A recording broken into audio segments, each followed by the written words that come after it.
Il est vrai que prendre le train est facile de nos jours et que c'est l'un des moyens de transport les plus célèbres. On a la chance d'avoir une gare à Troyes, mais sachez que la création de cet arrêt entre Paris et Lyon fut le fruit d'un âpre combat. Bienvenue dans la gare de Troyes.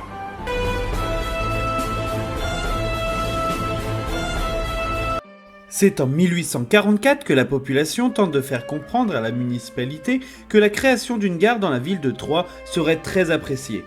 Pourtant, malgré de nombreuses pétitions, manifestations et articles dans les médias, c'est un échec. Pour seule consolation, les Troyens obtiennent un embarcadère pour aller à Montereau. La première gare se situait plus en retrait de la ville, presque à l'endroit de l'espace Argence. Le bâtiment que vous voyez derrière moi n'est pourtant pas le vestige de cet embarcadère ou débarcadère selon si vous veniez ou partiez de Troyes. Deux noms pour qualifier un bâtiment, c'est un petit peu compliqué. La cérémonie d'ouverture de la ligne fit l'effet d'une véritable bombe. Des ministres, des personnalités, la garde nationale, bref c'est un événement que la population et les élus fêtaient. Mais la joie fut de courte durée. C'est en 1855 que la bâtisse a été détruite par un incendie. On essaya de recoller les morceaux jusqu'en 1857, mais la ligne Paris-Mulhouse changea la donne. C'est en 1858 que la nouvelle gare est construite à l'emplacement actuel. À l'origine, pas de folie pour ce bâtiment, juste un cadran pour indiquer l'heure aux voyageurs afin qu'ils ne loupent pas les étapes. Pour information, en 1870, le voyage jusqu'à Paris durait 5 heures pour 10 francs en 3e classe. Aujourd'hui, nous mettons seulement 1h34 pour 27,90 €.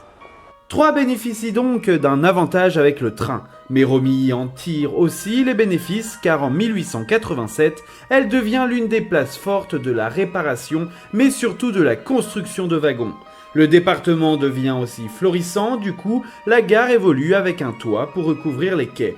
Et du coup, elle devient la gare la plus importante du trajet Paris-Mulhouse. Grâce à ce succès, l'Aube a eu le droit à des lignes d'exception pour ses entreprises et ses villages. Il a bénéficié également d'aides pour construire en 1912 la bâtisse que nous connaissons aujourd'hui. Notons qu'elle fut rénovée en 2005. Cette gare est pour moi la représentation de la bataille de la population pour favoriser ses déplacements.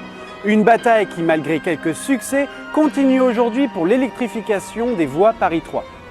Vous connaissez maintenant tous les secrets de la gare de Troyes. Alors il est temps pour moi de vous retrouver dans un prochain épisode de l'Aube des Mystères.